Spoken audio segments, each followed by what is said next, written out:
Hey guys, welcome back to another video. Now it is Rebel season here on Buckethead Props. We are in full swing. Last week I unboxed the Solos Holden NerfworXlab Blind Knight. You can see that here. But at the moment, of course, it's just a kit, so we've got to build it. So let's go.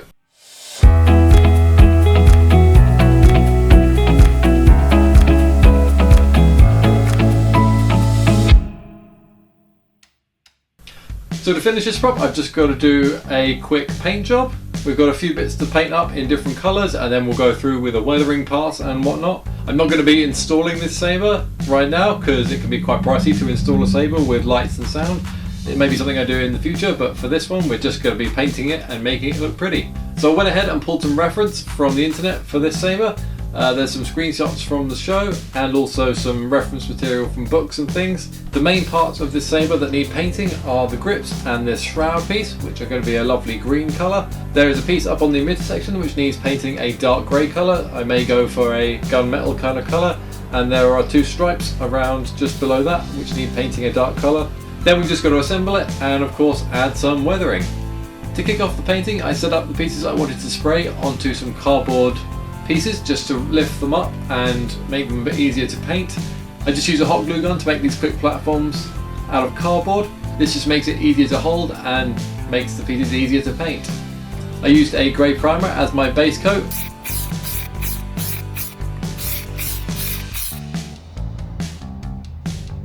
I then went over with a dark green, which was the closest I had to match the reference.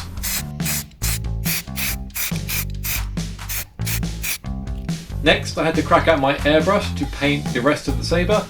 This meant masking off all the sections I didn't want to be painted. For this, I carefully went around with frog tape, which is a painter's masking tape. It's a low tack tape, mainly used for painting walls and things, but it's perfect for doing this. I put all the tape down, then used a sharp blade to cut away the areas that I wanted to be painted.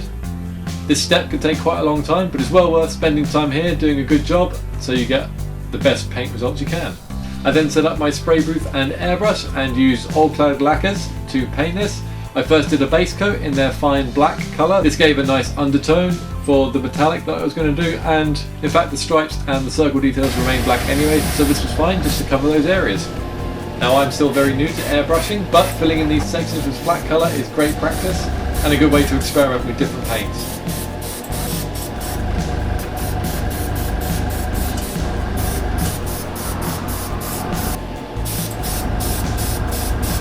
On the top section, I then went ahead with a gunmetal and a silver chrome colour. I did the gunmetal first and found it wasn't as light as I would have liked, so I went over the top lightly with the silver chrome colour.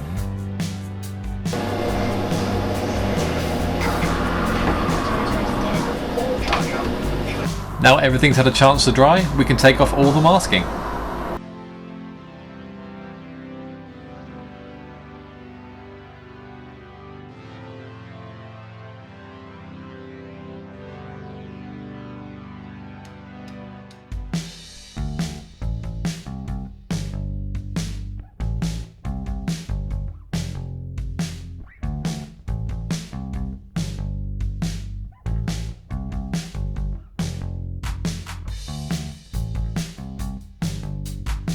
So all that worked pretty good. We've got some nice coverage. It's a bit low up here, but the shroud's going to go over the top and we're going to weather it up anyway, so you won't be able to see this. I then liberated my green pieces and set about putting the saber together. The emitter piece was glued in place. I then had to file some pieces. It's the two little arrows. This was perhaps the absolute most tedious job in this whole build. Oh my god, what absolute bastards these pieces are. The rest of the parts were all glued down, including the grips.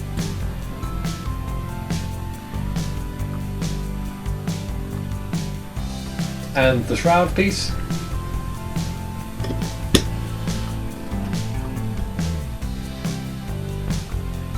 Now I knew this was supposed to come apart, but it was a hell of a tight fit in there. It took a lot of force and some WD-40 to get this out, but I have managed to separate the top part from the bottom part. I did mark this piece up here just because I had to have it clamped, but I don't mind, it's fine. I just got to make sure it's a bit easier to get these apart in future.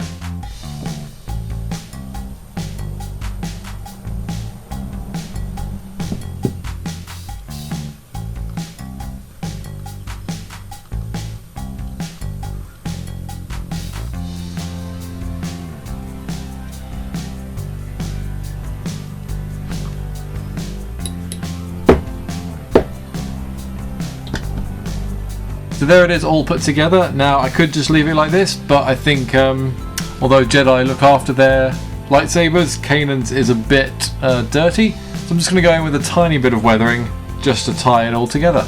I'm going to do a very quick pass using this, which is water mixable oil colour. They're great for getting that kind of greasy mechanical look.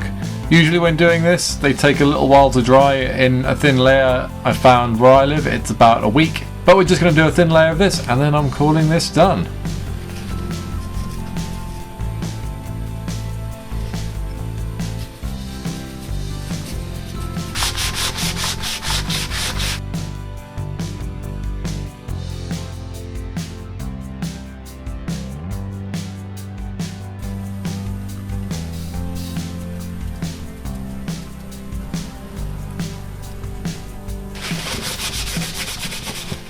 And with that, the saber was done.